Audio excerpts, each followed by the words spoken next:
உரிமைக்காக இன்னும் ஒரு தேவையை நாங்கள் கேட்டிருக்கின்றோம் என்ற விடயத்தை இந்த தேர்தல் மூலம் நாங்கள் பறைசாற்றுவோமாக இருந்தால் அடுத்த கட்ட அரசியலையும் அடுத்த கட்ட உரிமையும் நாங்கள் கொண்டு செல்ல முடியும்.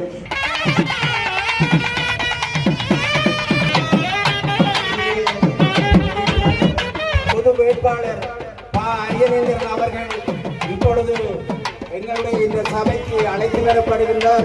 எந்த காரணம் கொண்டும் இது அரியநேத்திரன் என்ற விடயத்துக்கான வாக்குகள் அல்ல.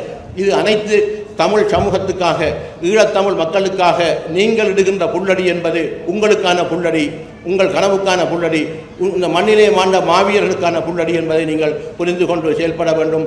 அவ்வாறு செயல்படுகின்ற போதுதான் இந்த 15 வருட இடைவெளியில், இந்த 15 வருடங்கள் 3 ஜனாதிபதிகள் எங்களை ஏமாற்றியதின் பிரதிபலனாக நாங்கள் அவர்கள் ஏமாற்றினாலும் பரவாயில்லை, நாங்கள் உறுதியோடு தான் இருக்கின்றேன், உரிமைக்காக இன்னும் ஒரு தேவையை நாங்கள் கேட்டிருக்கின்றோம் என்ற விடயத்தை இந்த தேர்தல் மூலம் நாங்கள் பறைசாற்றுவோமாக இருந்தால் அடுத்த கட்ட அரசியலையும் அடுத்த கட்ட உரிமையும் நாங்கள் கொண்டு செல்ல முடியும். சிதைந்திருக்கின்ற எங்கள் தமிழ் அரசியல் கட்சிகளை ஒரு குடையின் கீழ் கொண்டு வரக்கூடிய ஒரு வாய்ப்பு இருக்கும். ஏனென்றால் சர்வதேச அரங்கிலே இங்கிருக்கின்ற தலைவர்கள் போகின்ற போது சர்வதேச ராஜதந்திரிகள் கேட்கின்ற விடயம் என்னவென்றால், நீங்கள் எல்லோரும் ஒரு குரலில் சொல்லுங்கள், ஒரு கோரிக்கையை சொல்லுங்கள் என்று கூறுகின்றார்கள்.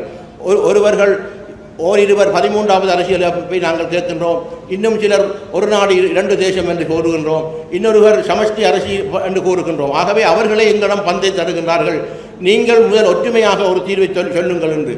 ஆகவே அந்த ஒற்றுமையான ஒரு தீர்வை எடுப்பதற்கும் இந்த விடயம், இந்த களம், இந்த தேர்தல் ஒரு முன்மாதிரியாக இருக்கும்.